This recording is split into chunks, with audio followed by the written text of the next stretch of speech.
السلام عليكم ورحمة الله. الحمد لله نحمده ونستعينه ونستغفره ونعوذ بالله من شرور أنفسنا ومن سيئات أعمالنا. من يهده الله فلا مضل له ومن يضلله فلا هادي له. أشهد أن لا إله إلا الله وأشهد أن محمدا عبده ورسوله. أما بعد فأعوذ بالله من الشيطان الرجيم. بسم الله الرحمن الرحيم. قاف والقرآن المجيد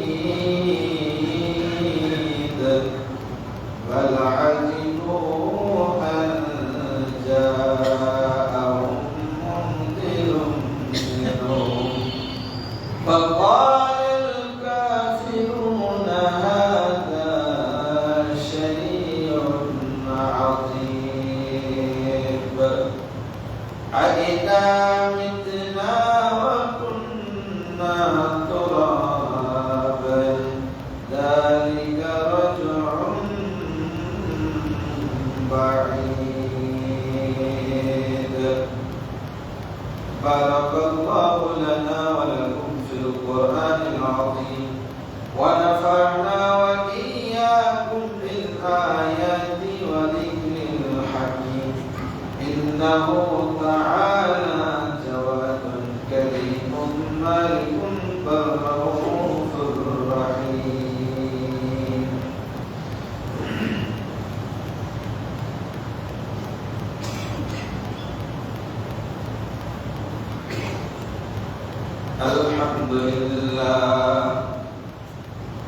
الحمد لله الذي لم يزل عالما قديرا حيا قيما سميعا بصيرا.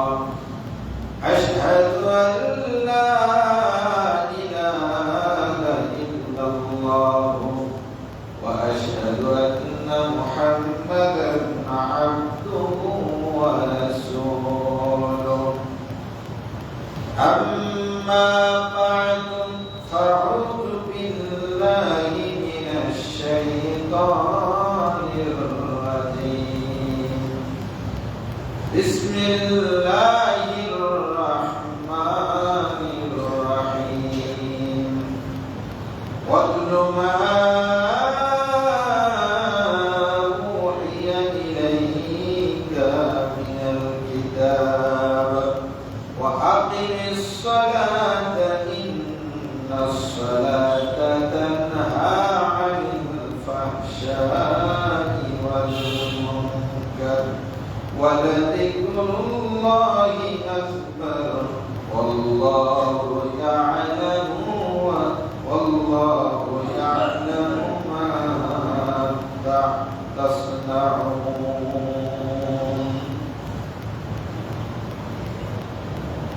যাবতীয় প্রশংসা মহান আল্লাহ সুবহানাহু ওয়া তাআলার।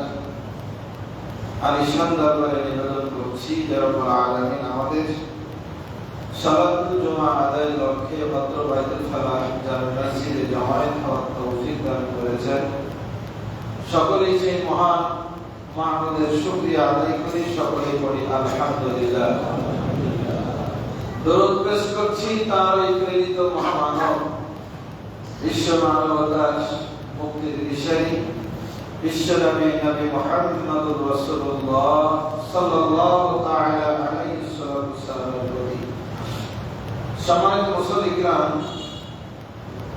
আমরা গত জমায় আলোচনা করছিলাম আমর বিল মারুফ ওয়া নাহি আনিল মুনকার তথা সৎ কাজের আদেশ এবং অসৎ কাজের নিষেধ এই শিরোনামে আমরা কোরআনুল কারীমের 6টি আয়াতে কারিমা থেকে আমরা এই বিষয়ে আলোচনা শুনেছি। আজকে একই বিষয়ে বাকি আলোচনাটুকু উপস্থাপন করার চেষ্টা করব ইনশাআল্লাহ।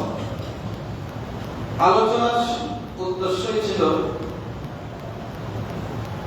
সৎ কাজের আদেশ অসৎ কাজের নিষেধ, এই ফরজ দায়িত্বটুকু যদি আমরা পালন না করি তাহলে সমাজ আর সমাজ থাকে না, মানুষ আর মানুষ থাকে না, অমানুষ হয়ে যায়। ক্রমান্বয়ে সন্ত্রাসী, চাঁদাবাজ, বোমাবাজ, এরপরে স্বৈরাচার, এদের জন্ম হবে। আর যখন সমাজে এই জনগোষ্ঠীর উদ্ভব ঘটবে তখন আর কেউ শান্তিতে থাকতে পারবে না। এজন্য এই মহান দায়িত্বটি ভালো কাজের আদেশ এবং খারাপ কাজ হতে দেখলে নিষেধ করা প্রতিটি মুমিনের জন্য সালাত আদায় করা যেমন ফরজ, এই কাজটিও পালন করা ফরজ। প্রত্যেকটি নবী এবং রাসূল আলাইহিস সালাম তাদের দায়িত্ব ছিল মূলত এটি। আজকে আমরা এই মহান দায়িত্ব থেকে বিরত থেকেছি বলে আজকে পরিবারে আমার শান্তি নাই, সমাজে শান্তি নাই, দেশে শান্তি নাই, সর্বত্রই আজকে এই স্বৈরাচার, চাঁদাবাজ, এদের উৎপাতে আজকে জনজীবন অতিষ্ঠ। আর এই বড়গুলোকে দেখে দেখে ইদানিং এই কিশোর জ্ঞান, আজকে কিশোর জ্ঞান তৈরি হয়েছে। এই বড় বড় নেতারা আজকে এই কিশোর জ্ঞানগুলোকে লালন করছে এবং যারা এতটাই উদ্ধত আচরণ করছে যে আজকে তাদের দ্বারাই, তাদের জন্য আজকে আমাদের সামাজিক অবস্থা আজকে দিন দিন খারাপ হয়ে গেছে। একটা সময় দেখতাম মানুষ পাপ কাজ করতে ভয় পেত, একজন কেউ খারাপ করলে 10 জন বাধা দিত। এই যে বাধা দেওয়ার সিস্টেমটা দিন দিন উঠে যাচ্ছে, একজন আরেকজনকে মারছে, আমরা তাকিয়ে তাকিয়ে দেখছি। গতকালকে একটা লোমহর্ষক দৃশ্য খবরে দেখলাম, সেটি হলো রাজশাহীতে একজন পিতা তার মেয়েকে বখাটেরা উত্ত্যক্ত করেছে, অশালীন আচরণ করেছে। পিতা হিসাবে মেয়ের এই অশালীন আচরণ সহ্য করতে না পেরে যুবকদের প্রতিবাদ করেছে। পিতা হয়ে মেয়ের চরিত্রের বিরুদ্ধে, মেয়েকে যদি কেউ কটূক্তি করে, ইফতিজিং করে, পিতা কোনদিন কি বসে থাকতে পারে না, বাধা দিতে গেছে। সেই বখাটেরা সেই জন্মদাতা পিতাকে প্রকাশ্য দিবালোকে শত শত মানুষের সামনে ধরে মাথাকে ইট দিয়ে ফেলে শত শত হত্যা করেছে।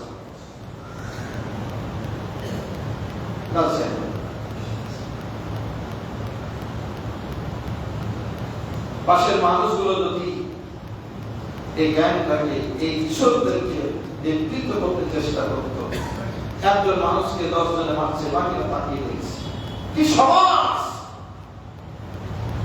যদি আজকে আমরা নিশ্চুপ থেকেছি বলে আজকে সকলকে ক্রমান্বয়ে জুলুমের শিকার করছে, একজনকে মারছে, আমরা সামলাতে পারি।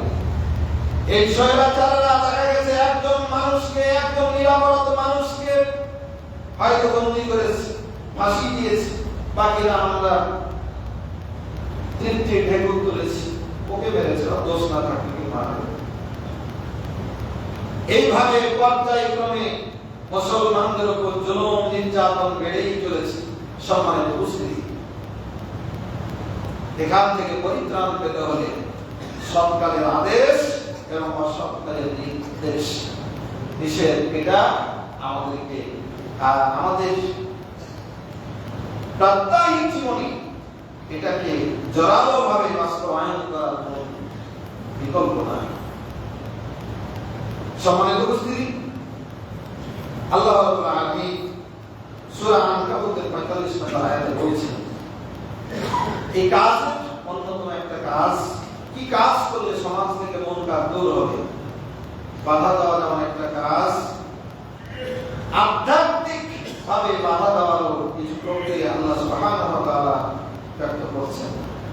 আল্লাহ রাব্বুল আলামিন তার নবীকে ডাকতে বলেন, ওয়াতলু মা উহিয়া ইলাইকা মিনাল কিতাব। ইয়া রাসূল, আপনাকে আমি যে ওহী করেছি, সমাজকে সংস্কারের জন্য যে আদেশ জারি করেছি, এই আদেশগুলো আপনি মানুষকে তেলাওয়াত করে শোনায় দেন। আল্লাহ যা বলেছেন, ভালো কাজের আদেশ এভাবে দিয়েছেন, খারাপ কাজ থেকে এভাবে বিরত থাকতে বলেছেন। এই যে বিধিবিধানগুলো দিলাম, এটা মানুষকে জানিয়ে দিন। আর কি করুন? ওয়াকিমিস সালাত, সালাত কায়েম করুন। ইন্নাস সালাতা তানহা আনিল ফাহশাই ওয়াল মুনকার। কারণ সালাত এমন একটা পাওয়ারফুল ইবাদত, ওর মানুষ যদি সালাত কায়েম করতে পারে, সালাতটা হলো শ্রেষ্ঠতম আমর বিল মারুফ, শ্রেষ্ঠতম মারুফ কাজ। এই সৎ কাজ, এই ভালো কাজটা, এটা যদি নিজে করা যায়, অন্যকে করানো যায়, এমন একটা চমৎপ্রদ পাওয়ারফুল একটা ইবাদত, এটা যদি সঠিকভাবে বাস্তবায়িত হয়ে যায়, আল্লাহ রাব্বুল আলামিন বলছেন, এই সৎ কাজটা যদি তোমরা বাস্তবায়ন করতে পারো, তানহা আনিল ফাহশাই ওয়াল মুনকার, তাহলে সালাতই তোমাকে অশ্লীল এবং মুনকার যত গর্হিত খারাপ কাজ আছে সেখান থেকে বিরত রাখবে। এর শিক্ষা, এর শক্তি কতটা বেশি, কিন্তু বাস্তবে আমরা এর উল্টোটা হতে দেখি। অনেকে হয়তো সালাত আদায় করছে, কিন্তু আবার মুনকারের মধ্যে ডুবে গেছে। সালাত আদায় করে, নামাজ পড়ে, কিন্তু সুদের সাথে জড়িত, ঘুষের সাথে জড়িত, মারামারির সাথে জড়িত, বোমাবাজির সাথে জড়িত, আল্লাহর জমিনে আল্লাহর দ্বীনকে উৎখাতের রাজনীতিতেও জড়িত। তাহলে বোঝা গেল আমরা যে সালাতটা আদায় করি, সেটা রাসূল সাল্লাল্লাহু আলাইহি ওয়াসাল্লামের শিখানো সালাত আমরা আদায় করতে।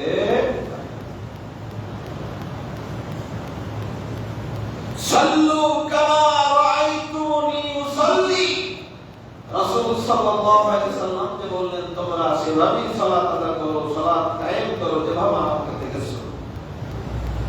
আমরা আমাদের মতো করে, কেউ নিজের মন মতো করি, সারা জীবন বয়স পার করে দিলাম, 50, 60, 70 পার করে দিলাম, আত্মাহিয়াতুল দোয়া মাসুরা মুখস্থ নেই, রুকুর দোয়া মুখস্থ নাই, সাজদা তাসবিহ মুখস্থ নাই, সালাম মুখস্থ নাই, দোয়া মুখস্থ নাই, নাম মুখস্থ করে আমরা পার করে দিলাম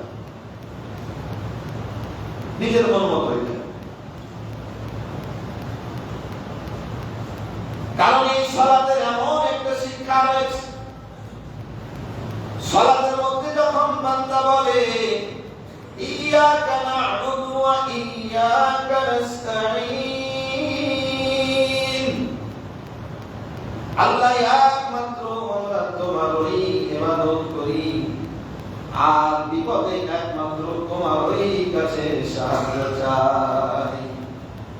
এই যে তোমারই ইবাদত করি, সকল কাজ তোমার সন্তুষ্টির জন্যই করি, এই কথা আমরা সালাতের মধ্যে ঘোষণা দিই। এটা যদি আন্তরিক ভাবে কোন মানুষ আল্লাহ তাআলাকে বলতে পারে, আমার সালাতটাও তোমার জন্য, সালাতের বাইরে যা কাজ সবকিছু তোমার জন্য, এটা যদি কোন মানুষ ঘোষণা দিতে পারে, থাকলে তার দ্বারা আর কখনো মুনকার কাজ খারাপ কাজ হতে পারে না।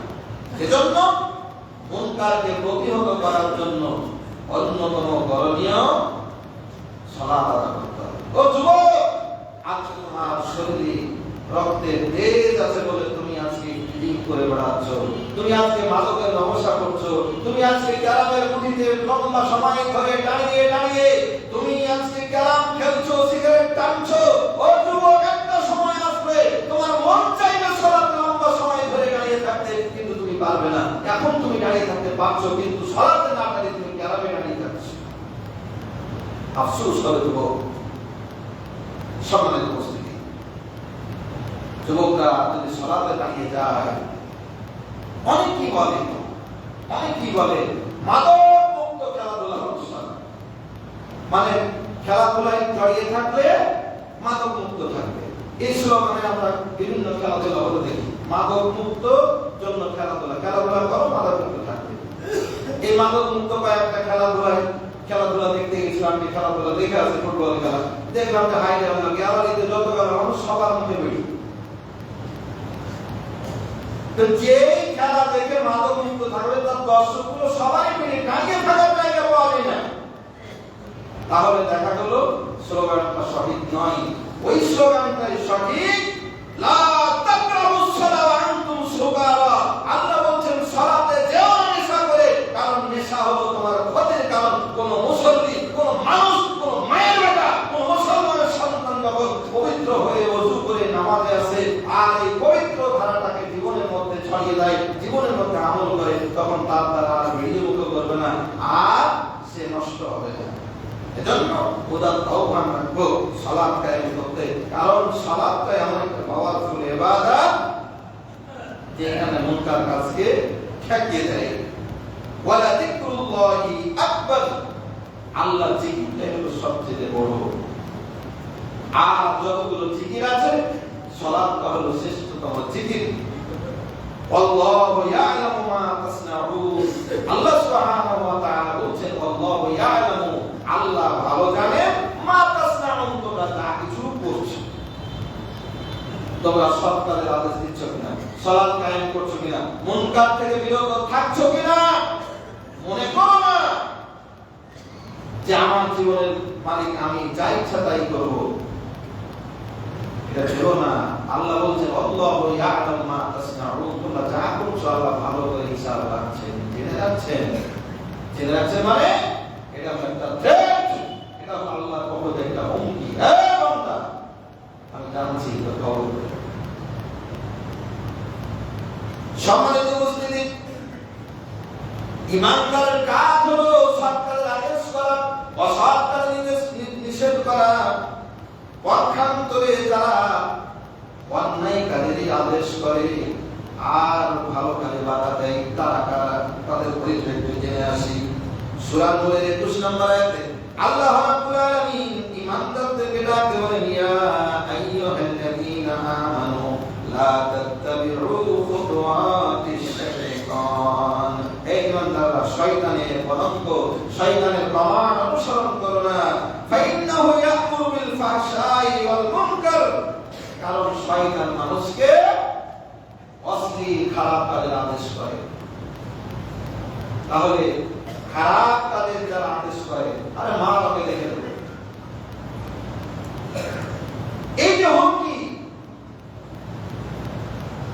এই হুমকিমূলক যারা আদেশ করে, আল্লাহ বলছেন যে তারা হলো শয়তান। কারণ খারাপ কাজের আদেশ কোনো মুসলমান করতে পারে না, আল্লাহ কোনো ওলি করতে পারে না, আল্লাহ কোনো প্রকৃত বান্দা করতে পারে না। খারাপ কাজের আদেশ শয়তান করে। অপর আয়াত সূরা তাওবার 67 নম্বর আয়াতে বলছেন, ওয়াল মুনাফিকুনা ওয়াল মুনাফিকাতু বা'দুহুম মিন বা'দ ইয়া'মুরুনা বিল মুনকারি ওয়া ইয়ানহাউনা 'আনিল মা'রুফ। হয়তো মনে করবেন যারা এই কাজগুলো করে অনেক তো মুসলমান, শয়তান করে, কিন্তু আমরা তো বলি যে এই যে মাদকের ব্যবসা করছে, তারপরে সুদের ব্যবসা, সুদী অর্থনীতি চালু থাকবে এটা চাই, এবং এই সুদ ভিত্তিক এই মানব রচিত আইন দিয়ে দেশ চলুক, সমাজ চলুক, যারা চায় আদেশ করছে, হ্যাঁ এদিকে আসো, বরং যারা ইসলাম ভিত্তিক কোরআন ভিত্তিক সমাজ চাচ্ছে তাদেরকে ধর্ম ব্যবসায়ী বলছে এবং তাদের খারাপটার দিকে কমান্ড করছে, আহ্বান করছে। আমরা তো মনে করছি সে তো হারিয়েছে, সে তো ভালো কাজ করে। আল্লাহ রাব্বুল আলামিন বলেন না না না, যারা খারাপ কাজের আদেশ করে এর নাম আব্দুল্লাহ হলেও আব্দুর রহমান হলেও সে মুসলমান নয়। আল্লাহ তাআলা পরিচয় দিচ্ছেন ওয়াল মুনাফিকুনা ওয়াল মুনাফিকাত, এরা হলো মুনাফিক বেটা এবং বেটি। খালি বেটারা না নয়, বেটিরাও ডাকে। হ্যাঁ মেয়েরা আজকে ইসলামের হুঙ্কার ছাড়ছে ইসলামের বিরুদ্ধে। আল্লাহ বলেন এরা মুনাফিক। বাদুহুম মিন বাস, এরা একজন অপরজনের সঙ্গী, এরা একই অন্তর্ভুক্ত। হয়তো সম্পর্কের দিকটা একই, কেউ আদর্শের দিকটা একই। আল্লাহ রাব্বুল আলামিন বলছেন এদের কাজ কি? ইয়ামুরুনা বিল মুনকার, এরা মানুষকে খারাপ কাজের আদেশ করে, ওয়া ইয়ানহাউনা আনিল মারুফ, আর ভালো কাজ থেকে দূরে রাখতে চায়, দূরে রাখে, আদেশ করে। সম্মানিত উপস্থিতি, এই কারণে আমরা কোরআনুল কারীমের আয়াতগুলো আমরা গত জুমায় এবং আজকের জুমায় আমর বিল মারুফ আর নাহি আনিল মুনকারের বিষয়ে আল্লাহ সুবহানাহু ওয়া তাআলা কি আদেশ করেছেন আমরা সেটা আপনাদের শোনানোর চেষ্টা করলাম। এবার আসল কয়েকটা হাদিস আমরা শুনি। সহিহ বুখারী 2465 নম্বর হাদিস, আবু সাঈদ খুদরি রাদিয়াল্লাহু তাআলা আনহু নবী সাল্লাল্লাহু আলাইহি ওয়াসাল্লাম থেকে হাদিস বর্ণনা করে বলেন, ইয়াকুম ওয়াল জুলুস আলা তুরুকাত, এই মানুষেরা শোনো, তোমরা রাস্তায় বসিও না, রাস্তার পাশে বসে, রাস্তাতে বসে তোমরা গ্যাদারিং করো না, রাস্তাতে বসবে না। এই নির্দেশ যখন দিলেন সাহাবীরা বলেন, ক্বালু মা লানা বুদ্দুন ইন্নামা হিয়া মাজালিসুনা নাতাহাদ্দাসু ফিহা, ইয়া রাসূলুল্লাহ, আমাদের যদি কোনো উপায় না থাকে, রাস্তার ধারে বসা ছাড়া যদি আমাদের কোনো উপায় না থাকে, আমাদের প্রয়োজনীয় সামাজিক কিছু কাজ করার জন্য আমাদেরকে রাস্তার পাশেই হয়তো বসতে হয়, রাস্তাতে আমাদেরকে বসতে হয়, যদি এমন উপায় না থাকে তখন আমরা কি করব? আমাদের কিছু গল্প, আমাদের সামাজিক কিছু কাজ, এগুলো করার জন্য যদি বসতেই হয় বাধ্য, এমন কিছু জায়গা আছে যেখানে আমাদের রাস্তাতে বসতে হবে, বাধ্য যদি হতে হয়, বসবে না। রাস্তায় জনদুর্ভোগ তৈরি করবে না, রাস্তায় জনগণের চলাচলের জন্য একেবারে উন্মুক্ত থাকবে, ওখানে কোনো প্রতিবন্ধকতা তৈরি করা যাবে না। সাহাবীরা আরজ করলেন, যদি বাধ্য হয়ে বসতেই হয় তাহলে কি করবো ইয়া রাসূলুল্লাহ? আল্লাহ রাসূল সাল্লাল্লাহু আলাইহি ওয়াসাল্লাম বললেন, ওয়ালা ফাইদা আবাইতুম ইল্লাল মাজলিস ফাআতুত তরিকা হাক্কাহু, যদি বসতে হয় তাহলে রাস্তার হক আদায় করো, বসতে পারো প্রয়োজনে, তবে রাস্তার হক আদায় করবে। এখন রাস্তার হক কি? ক্বালু ইয়া রাসূলুল্লাহ মা হাক্কাত তারিক, আল্লাহ রাসূল সাল্লাল্লাহু আলাইহি ওয়াসাল্লাম বললেন, মা হাক্কাত তারিক, ইয়া রাসূলুল্লাহ, রাস্তার আবার কি হক আছে, একটু দয়া করে বলুন। ক্বালা, আল্লাহ রাসূল সাল্লাল্লাহু আলাইহি ওয়াসাল্লাম বললেন, সাহাবীরা শোনো, রাস্তার হক আছে। রাস্তার হক হলো, এক নাম্বার হলো গদ্দুল বাসার, চোখকে নামিয়ে রাখতে হবে। এমন জায়গায় বসে আছো, পাশ দিয়ে মেয়েরা হেঁটে যায়, আর তুমি রাস্তায় বসে থেকে এই বেগানা নারীর দিকে চেয়ে থাকবে যুবক, এটা রাস্তার হকের অনধিকার চর্চা করলে তুমি গুনার ভাগীদার হয়ে গেলে, চোখের জেনা করলে। রাস্তায় যদি বসতেই হয়, পরনারী থেকে তোমার দৃষ্টিটাকে নিম্নগামী করে রাখতে হবে। এক নাম্বার, বসতে পারো, মাথাটা নামিয়ে করে বসবা। দুই, ওয়াকাফুল আদাব, রাস্তায় বসতে পারো, শব্দ হলো রাস্তায় নিজের কোনো প্রতিবন্ধকতা তৈরি করা যাবে না। অন্য কেউ যদি কোনো কষ্টদায়ক বস্তু রাস্তায় ফেলে যায়, তাহলে ওই রাস্তাকে তোমার নিজ দায়িত্বে পরিষ্কার করে দিতে হবে। রাস্তায় হয়তো একটা বড় ইট পড়ে আছে, কাঁটা পড়ে আছে, বড় কিছু পড়ে আছে, আর রাস্তায় মানুষের ড্রেনের পানি ফেলে দিয়েছে, না তুমি বসতে পারো, তাহলে এটাকে নিজ দায়িত্বে সাফ করো, দূর করে দাও। আর কি ওয়ারাদুস সালাম, রাস্তার একটা হক হলো পথিক যখন যাবে, নিয়ম হলো যারা বাহনে যায়, হেঁটে যায়, বসে থাকা মানুষদেরকে তারাই সালাম করবে। কোন মানুষ যদি তোমাকে সালাম দেয় তাহলে তোমার কাজ হলো সালামের জবাব দেওয়া, সালামের জবাব দেওয়া, এটা রাস্তার হক। আর কি ওয়া'মুর বিল মা'রুফ ওয়া নাহয়ুন আনিল মুনকার, রাস্তার অন্যতম দুইটা হক হলো রাস্তায় বসে থেকে যদি কোনো অন্যায় হতে দেখো, রাস্তাতে কেউ ফ্রিজিং করে, রাস্তাতে কেউ রাস্তায় কোনো কষ্টদায়ক বস্তু ফেলে দিচ্ছে, কোনো বাড়ির পাইপের লাইন, রোসাবের লাইন রাস্তায় দিয়ে দিচ্ছে, তুমি দেখছো, তাহলে তাকে নির্দেশ করো, না এটা তুমি করতে পারবে না, ভালো কাজের আদেশ করবা। রাস্তায় এই তিন কয়টা হকের কথা হলো চোখ নামা দিকে রাখা, কষ্টদায়ক বস্তু দূর করা, সালামের জবাব দেওয়া, ভালো কাজের আদেশ করা, আর অসৎ কাজের নিষেধ করা। এই পাঁচটা কাজ যদি করতে পারো তবে রাস্তায় দাঁড়িয়ে থাকা তোমার পারমিশন আছে, নতুবা নয়। সম্মানিত ভাইরা, আজকে যদি আমরা সবাই দায়িত্বটা পালন করতে পারতাম, আমাদের রাস্তাটা যানজট মুক্ত থাকতো, রাস্তাটা আজকে নিরাপদ থাকতো, আজকে রাস্তায় ডাকাতি হতো না, ছিনতাই হতো না, রাস্তায় ফ্রিজিং হতো না, আজকে অনেক কিছু থেকে আমাদের রাস্তাটা নিরাপদ হতো যদি আমর বিল মা'রুফ নাহি আনিল মুনকার চালু থাকতো। সহিহ মুসলিমের 81 নম্বর হাদিস, আল্লাহ রাসূল সাল্লাল্লাহু আলাইহি ওয়াসাল্লাম বলেন, মান রাআ মিনকুম মুনকারান ফালইউগাইয়িরহু বিয়াদিহি ওয়া মান লাম ইস্তাতি' ফাবিলিসানিহি ওয়া মান লাম ইস্তাতি' ফাবিকলবিহি ওয়া যালিকা আদআফুল ঈমান। এই যে ভালো কাজের আদেশ, অসৎ কাজের নির্দেশ, নিষেধ কেমন করে করবে? আল্লাহ রাসূল বলেছেন, অন্যায় কাজে বাধা দেওয়ার প্রক্রিয়া হলো তিনটা। এটা এর আগে আমরা বহুবার বলেছি, অন্যায় কাজে বাধা দেওয়া স্তর হলো তিনটা। ফালইউগাইয়িরহু বিয়াদিহি, যদি তোমার সক্ষমতা থাকে তাহলে হাত দ্বারা বাধা দাও, করতে পারবে না। যদি বলে না করব, থাপড়ায় কান সোজা করে দিতে হবে।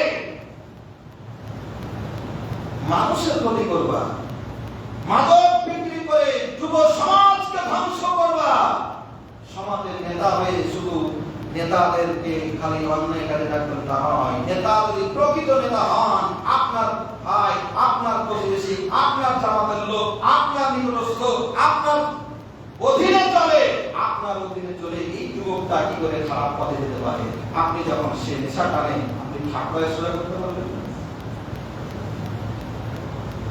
যদি না পারা যায় তাহলে মুখ দিয়ে বলতে হবে। অনেকে বলে যে আমরা গত জুমায় ফিলিস্তিনিদের পক্ষে আমরা মিছিল করলাম, প্রতিবাদ হলো আমাদের, আর অনেকে বলে যে মিছিল করে কি লাভ হবে? আমরা ফিলিস্তিনে গিয়ে সরাসরি জিহাদ করতে পারছি না, হাত দিয়ে সরাসরি বাধা ইসরায়েলকে দিতে পারছি না আমরা সাধারণ মানুষ, কিন্তু মুখ দিয়ে তো অন্তত আমাদের মেসেজটা বাংলাদেশ থেকে পৌঁছাতে পেরেছি যে বাংলাদেশের মুসলমানরা ফিলিস্তিনিদের পক্ষে আজকে আমরা ঐক্যবদ্ধ হতে পেরেছি। এই মেসেজটা দিলাম, আলহামদুলিল্লাহ, এটা একটা অন্যায়ের প্রতিবাদ। আরেকটা দিক আমরা খেয়াল করেছি, যখন বিদেশের ব্যাপারে কোনো প্রতিবাদ আসে, মনে করেন ফিলিস্তিনের উপর ইসরায়েল হামলা করছে, আমরা দল মত নির্বিশেষে আমরা সবাই মিছিলে দাঁড়িয়ে গেলাম, প্রতিবাদ করলাম, মাস পথ গাজা বলে ঢাকাতে বিরাট সমাবেশ হয়ে গেল। কিন্তু ওই সমন্বয়টা বাংলাদেশের জমিনে যখন হয়, এই স্বৈরাচার দাম্ভিক লোকগুলো যখন কোনো মানুষ অন্যায় করে দেশের মধ্যে মুসলমানকে, তখন আমরা আর এইভাবে ঐক্যবদ্ধ হতে পারি না। কারণ ইসরায়েলের বিরুদ্ধে আমরা যদি প্রতিবাদ করি তাহলে কেউ তো কিছু বলছে না, বাস আমরা পাক্কা ইমানদার সেরে গেলাম না। সে প্রতিবাদ দেশের অন্যায়ের ক্ষেত্রেও আমাদেরকে সম্মানিত উপস্থিতি। 3 নম্বর পদক্ষেপ হলো যদি দুটার কোনোটাই না পারা যায় অন্তত অন্তর থেকে ঘৃণা করতে হবে, যে দূরে থাকতে হবে। আল্লাহ বলছেন এটা হলো, আল্লাহ রাসূল বলছেন এটা হলো ঈমানের সবচেয়ে দুর্বলতম শাখা। সম্মানিত উপস্থিতি, এই কাজগুলো কেন করবো? করবো এই কারণে, এই যে আমাদের 3.5 হাত বডি, সহিহ মুসলিমের 1556 নম্বর হাদিস, এই যে আমাদের যে 3.5 হাত বডি, আল্লাহ তো আমাদেরকে মূর্তির মতো করে দান করে রাখেন। যদি আমাদেরকে মাটি দিয়ে একেবারে মূর্তির মতো করে রেখে দিতেন, তাহলে আমরা কি নড়াচড়া করতে পারতাম, আমরা মূর্তি হয়ে যেতে পারতাম। এই 3.5 হাত বডির মানুষগুলো দেখেন কতটা জোড়ায় জোড়ায় আমাদের অঙ্গ প্রত্যঙ্গগুলোকে আল্লাহ তাআলা স্প্রিং এর মতো ভাঁজ করে দিয়েছে। হাতটা দিয়ে তুমি না কিছু করতে পারতাম কি? এই আঙ্গুলের মধ্যে কতটা ভাঁজ ফাঁকা করতে পারছে, এইরকম করতে পারছে। এই যে ভাঁজ, আপনি আমি কি মনে করছি আল্লাহ তাআলা এমনি দিয়ে দিয়েছেন, আমার কিছু দায়িত্ব নাই? আল্লাহ তাআলা আমাকে আপনাকে এত সুন্দর করে গঠন করলেন, অন্য সব নিয়ামত বাদ দেন, নিজের দেহটার দিকে তাকান। আল্লাহ তাআলা আপনার আমার দেহকে এই যে 360টি হাত দ্বারা জোড়া দ্বারা আপনাকে আমাকে সৃষ্টি করলেন, আমার কিছু করণীয় নাই? আল্লাহ বলছেন প্রত্যেকটা মানুষের উচিত আলা কুল্লি সুলামি মিন আহাদিকুম সাদাকা, প্রত্যেকটা জোড়ার জন্য প্রতিদিন একটা করে সাদকা করা প্রত্যেকটা মুসলমানের উপর আছে। 360টা জোড়া, তার মানে 360 টাকা দৈনিক সাদকা করা আপনার আমার জন্য অপরিহার্য। এখন এই দায়িত্ব প্রত্যেকদিন মনে করেন 360 টাকাই যদি ধরি, কয়জন মানুষ পাবো 360 টাকা দৈনিক দান করতে? তাহলে তো ইনকামই হয় না 360 টাকা দিনে। তাহলে দিনে যদি 360 টাকা দান করতে হয়, তাহলে তো আমরা এই হাতটি জোড়ার যে সাদাকা এখান থেকে বঞ্চিত হয়ে যাব। তাহলে করণীয় কি? আল্লাহ তাআলা আমাদেরকে কিভাবে সাদকা করার শিক্ষা দিলেন দেখেন। আল্লাহ রাসূল বলছেন ফাকুল্লু তাসবিহাতিন সাদাকা, ও মুসলমানেরা তোমরা যে টাকা দান করবা এটা যেমন একটা সাদাকা। তোমার টাকা নাই পর্যাপ্ত, তুমি একবার সুবহানাল্লাহ বলো, একবার সুবহানাল্লাহ বলে একটা জোড়ার সাদাকা আদায় হয়ে গেল। ওয়া কুল্লু তাকবীরাতিন সাদাকা, তোমার টাকা নাই তুমি একবার আল্লাহু আকবার বলো, একবার আল্লাহু আকবার বললে একটা জোড়ার সাদাকা হয়ে গেল। ওয়া কুল্লু তাহমিদাতিন সাদাকা, একবার আলহামদুলিল্লাহ বলো, একটা সাদাকা হয়ে যাবে। ওয়া আমরুন বিল মারুফি সাদাকা, তুমি একটা মানুষকে ভালো কাজের আদেশ করবা, এই ছেলে নামাজে চলো, এই ছেলে মিথ্যা বলো না, এই ছেলে তোমার চুলগুলো কেন এমন, এটাকে ভালো করে কেটে দাও। এইভাবে একটা একটা করে ভালো কাজের জয়টা আদেশ করবেন, ততটা সাদাকা হয়ে যাবে। ওয়া নাহিয়ুন আনিল মুনকার সাদাকা, অন্যায় কাজের যতটা বাধা দিবেন এক একটা সাদাকা হয়ে যাবে। তাহলে দৈনিক 360টা সাদাকা আপনাকে জুটাতেই হবে। টাকা দিয়ে হোক, টাকা নাই সুবহানাল্লাহ একবার বলেন, আলহামদুলিল্লাহ একবার বলেন, আল্লাহু আকবার বলেন, মানুষকে একটা ভালো কাজের আদেশ দেন, একটা অন্যায় কাজের বিরুদ্ধে দেন। তাহলে পাঁচটা হলো। তাহলে এইগুলো আমর বিল মারুফ নাহি আনিল মুনকার, এগুলোকে এক একটা সাদাকার মর্যাদা দিয়ে আল্লাহ সুবহানাহু ওয়া তাআলা তার রাসূল এটাকে এতটা উন্নত করলেন, এটার গুরুত্ব এতটা উঁচুতে তুলে ধরলেন, যাতে করে মানুষ উদ্বুদ্ধ করে দিলেন, যাতে করে মানুষ তা এই কাজে আন্তরিক হয়, এটা সওয়াবের কাজ হিসেবে ধরে নিয়ে তারা যেন সামনে আগাতে থাকে। সম্মানিত উপস্থিতি, আরো অনেক কথা আছে। রাসূল সাল্লাল্লাহু আলাইহি ওয়াসাল্লাম আরো অনেক কথা বলেছেন। রাসূল সাল্লাল্লাহু আলাইহি ওয়াসাল্লাম বলছেন প্রত্যেকটা নবীকে আল্লাহ তাআলা এই দায়িত্ব দিয়ে পাঠিয়েছেন। আরো অনেক কথা আছে। একটি হাদিস না বললেই নয়, তিরমিজি শরীফের 269 নম্বর হাদিস, হুযায়ফা ইবনে ইয়ামান রাদিয়াল্লাহু তাআলা আনহু বর্ণনা করে বলছেন, ক্বালা রাসূলুল্লাহ ওয়াল্লাযী নাফসি বিয়াদিহি, আমার সাহাবীরা শুনো, যেই আল্লাহর হাতে আমার জান এবং প্রাণ, লা তা'মুরুন্না বিল মা'রুফ ওয়া লা তানহাউনা আনিল মুনকার, তোমরা সৎ কাজের আদেশ করবে, অসৎ কাজের নির্দেশ করবে। যদি এই কাজটা না করো, লা ইউসিকান্নাল্লাহু আন ইয়াবআসা আলাইকুম ইকাবাম মিনহু সুম্মা তাদউনাহু ফালা ইস্তাজাবা লাকুম, যদি সৎ কাজের আদেশ না দাও, অন্যায় হতে দেখলে যদি বাধা না দাও, তোমাদের উপর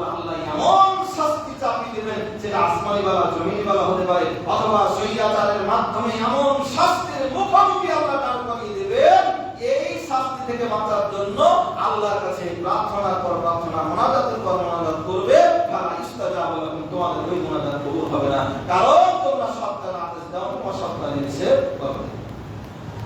তাহলে সৎ কাজের আদেশ, অসৎ কাজের নিষেধ বিষয়টা এমন, এটা যদি না করা যায় আল্লাহর দরবারে দোয়া কবুল হবে না। তাহলে দোয়া কবুলের এটা একটা পূর্ব শর্ত।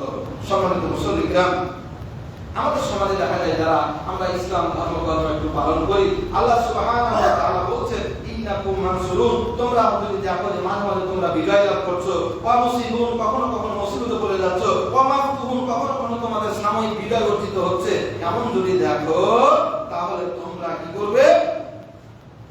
আল্লাহকে ভয় করবে। দেখছো যে এক চারটে বিজয় পাচ্ছ না, কখনো সাময়িক কিছু বিজয় হচ্ছে, কখনো সাহায্য পাচ্ছ, অনেক সময় অধিকাংশ সময় তোমাদের উপর জুলুম চলে আসছে, এমন যদি হয় তাহলে শুনে রাখো ফালিয়াত্তাকিল্লাহ, আল্লাহকে ভয় করবে, ওয়ালা ইয়াকুল বিল মা'রুফ ওয়ালা ইয়ানহা আনিল মুনকার, ভালো কাজের আদেশ করতে থাকবে, অন্যায় কাজ থেকে নিষেধ করতে থাকবে, তাহলে আল্লাহ সুবহানাহু ওয়া তাআলা তোমাদেরকে অন্যায় থেকে বাঁচিয়ে দিবেন।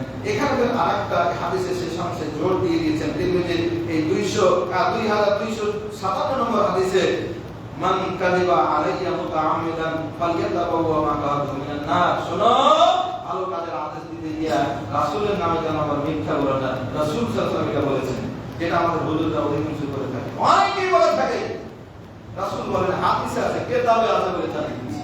শোনো, এই কাজটা যারা করবে তাহলে সে যেন নিজের জায়গাটাকে জাহান্নামে করে দিল। সম্মানিত উপস্থিতি, এই ভালো কাজের আদেশ, অন্যায় কাজ থেকে যদি আমরা নিষেধ না করি তাহলে পরিণতিটা কি হবে? আমরা জানি দাউদ আলাইহিস সালামের জামানাতে মানুষেরা শনিবারে বেশি ইবাদত বন্দেগী করত, শনিবারে তারা মাছ শিকার করতে পারত না, নিষেধ ছিল আল্লাহর পক্ষ থেকে। সমুদ্রের মাছেরা কিনারায় এসে দাউদ আলাইহিস সালামের জাবুর তেলাওয়াত শুনতেন। এই দুষ্ট লোকেরা আর শনিবারের দিন তখন মাছ ধরা শুরু করলো। আল্লাহ নিষেধ করলেন শনিবারে মাছ ধরা যাবে না। আল্লাহ নিষেধ শুনে এক দল বললো কি, ঠিক আছে, আল্লাহ যখন বলেছেন ধরবো না। আর এক দল বললো কি, ঠিক আছে, আল্লাহ শনিবারে ধরতে নিষেধ করে, শনিবারে ধরবো না। শনিবারে যখন কিনারায় মাছগুলো আসলো, জাল দিয়ে ঘিরে রেখে দিত, রোববারে ধরতো। দেখছেন, তখন এক দল লোক এটাতে বাধা দিল, যারা ধরতো না, শনিবারে ধরবি না তো ঘেরবি কেন, এটা ঘেরতে পারবি না।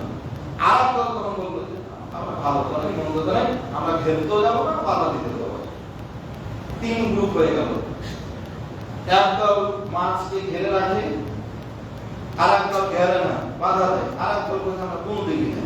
তো আল্লাহ সুবহানাহু ওয়া তাআলা যে দলটা অন্যায় করে মাছকে ঘিরে রেখে রবিবার শিকার করতো, আর যে দলটা বিরত থাকতো, এই দুই দল লোককে আল্লাহ সুবহানাহু ওয়া তাআলা ডাকে বলছেন সূরা বাকারা 65 নম্বর আয়াত, ওয়ালাকাদ আলিমতুল্লাযীনা তাদাউ মিনকুম ফিস-সাবতি ফাকুলনা লাহুম কুনু কিরাদাতান খাসিঈন। যারা শনিবারের ব্যাপারে সীমা লঙ্ঘন করেছে, আল্লাহ এই দুই শ্রেণীর লোককে ডাকতে বললেন, কুনু, তোরা হয়ে যা কিরাদাতান খাসিঈন, নিকৃষ্ট মানুষ রূপান্তরে যা, তোরা মানুষ থাকতে পারবি না। আমি রব্বুল আলামিন আমার এই সিদ্ধান্ত অমান্য করার কারণে তোদের সকলকে আমি বানর বানিয়ে দিলাম। এই বানরগুলো কয়েকদিন চিন্তা করে খতম হয়ে চলে গেছে। সম্মানিত ভাইরা, যদি আমরা আল্লাহর গজব থেকে বাঁচতে চাই, আল্লাহর আযাব থেকে বাঁচতে চাই, তাহলে আমাদেরকে এই সৎকারের আদেশ, অসৎকারের নির্দেশ, এই পালনটা আমাদের করতেই হবে। আমরা কিয়ামতের পরকালে যে ধারাবাহিক আলোচনা করেছি, সেখানে একটা হাদিস আপনাদের বলেছিলাম, কিয়ামতের দিন আল্লাহ সুবহানাহু ওয়া তাআলা এক শ্রেণীর মানুষকে জাহান্নামে যখন নিক্ষেপ করবে, তাদের পেট থেকে নাড়িভুঁড়ি বের হয়ে যাবে, তারা তাদের নাড়িভুঁড়ি চতুষ্পথে ঘুরতে থাকবে গাধার মতো করে। আর জাহান্নামী লোকেরা তাদের কাছে এসে বলবে, ভাই কি ব্যাপার? অন্য জাহান্নামীরা, যে আপনি তো ভালো কাজ করতেন, মানুষকে ভালো কাজের আদেশ দিতেন, অন্যায় কাজে বাধা দিতেন, তা আপনার এই অবস্থা কেন? জাহান্নামে কেন আপনি? সে বলবে যে আসলে সহিহ বুখারীর বর্ণনা 3267 নম্বর হাদিস, সে বলবে যে ভাই আসলে আমি মানুষকে ভালো কাজের কথা বলতাম, কিন্তু নিজে খারাপ কাজ করতাম। আমি মানুষকে অন্যায় কাজে নিষেধ করতাম, আবার ওটাই আমি নিজে করতাম। তো এই ছিল আমাদের কাজ, এই জন্য জাহান্নামে পতিত হতে হয়েছে। সম্মানিত উপস্থিতি, আমি আলোচনা শেষ করব। আমাদের উচিত সকল প্রকার মুনকার বর্জিত কাজ থেকে বিরত থাকা, আল্লাহ রাব্বুল আলামিনের কাছে দোয়া করা। আল্লাহ রাসূল সাল্লাল্লাহু আলাইহি ওয়াসাল্লাম প্রতিনিয়ত একটা দোয়া করতেন আল্লাহর কাছে, যে দোয়াটা তিরমিজি শরীফে 3591 নম্বর হাদিসে বর্ণিত হয়েছে। আল্লাহ রাসূল বলতেন, আল্লাহুম্মা জান্নিবনি মুনকারাতাল আখলাকি ওয়াল আ'মালি ওয়াল আহওয়াই ওয়াল আদওয়া। আমি আবার বলছি, একটু মুখস্থ করুন, আল্লাহুম্মা জান্নিবনি মুনকারাতাল আখলাকি ওয়াল আ'মালি ওয়াল আহওয়াই ওয়াল আদওয়া। মানে হচ্ছে, হে আল্লাহ, আপনি আমাকে রক্ষা করুন মুনকারাতাল আখলাক, সকল খারাপ চরিত্র থেকে, খারাপ কাজ থেকে, খারাপ কুপ্রবৃত্তি থেকে, খারাপ রোগ মানে অসুখ বিসুখ থেকে। আল্লাহ রাসূল সাল্লাল্লাহু আলাইহি ওয়াসাল্লাম এই দোয়াটা করতেন। আমাদের উচিত এই দোয়ার মাধ্যমে আল্লাহ তাআলার কাছে সাহায্য প্রার্থনা করা, আল্লাহ যেন আমাদের সকল প্রকার মুনকার কাজকে আমরা নিজেরা ছাড়তে পারি, অন্যকে ছাড়াতে পারি, এই তৌফিক দান করুন, আল্লাহুম্মা আমিন।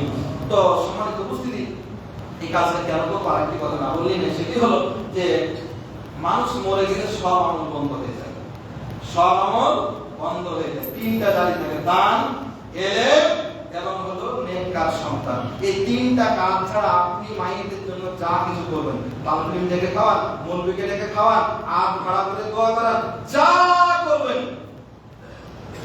কবুল হবে গ্যারান্টি।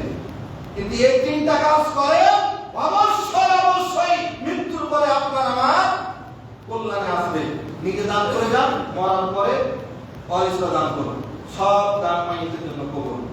এলমে না উপকারী জ্ঞান। আপনি একটা মানুষের ভালো কাজের কথা বলেন, এই ছেলে নামাজ পড়ে, এই ছেলে মিথ্যা কথা বলে না, এই খারাপ কাজ করি না, এই যে আপনি মানুষকে বললেন, এটা যদি সে শুনে, আপনার কথা শুনে একজন খারাপ কাজ থেকে বিরত থাকলো, ভালো কাজ করতে থাকলো, ও যত ভালো কাজ করবে, যত নেকি পাবে, তার একটা পার্সেন্টেজ আপনার আমলনামায় ওয়ার্ড হয়ে যাবে। আপনি মরে যাবেন, কবরে ওয়ার্ড পৌঁছতে থাকবে। সুবহানাল্লাহ। এজন্য আমর বিল মারুফ নাহি আনিল মুনকার এমন একটা পাওয়ারফুল ইবাদত প্রত্যেকটা মানুষকে করে দেওয়া উচিত। তাহলে মরার পরে ওয়ার্ড ওই সওয়াবটা দিতে থাকবে।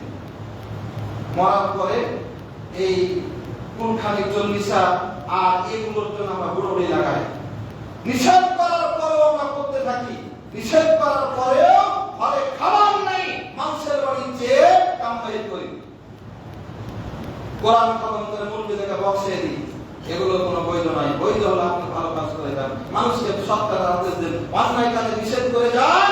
এই অন্যায় কাজ থেকে যদি একজন মানুষ নিষেধ মেনে আপনার পরে আমল করতে থাকে, সে যা আমল পাবে আপনার মরার পরে সেটা পাবে। বংশক্রমে যতদিন পর্যন্ত চলবে ততদিন আপনার কবরে নেকি পৌঁছতে থাকবে। এর চেয়ে ভালো আমার হয় না। আল্লাহ তাআলা আমাদের এই মহা আমলটি করার তৌফিক দান করুন, আল্লাহুম্মা আমিন। আল্লাহ সুবহানাহু ওয়া তাআলা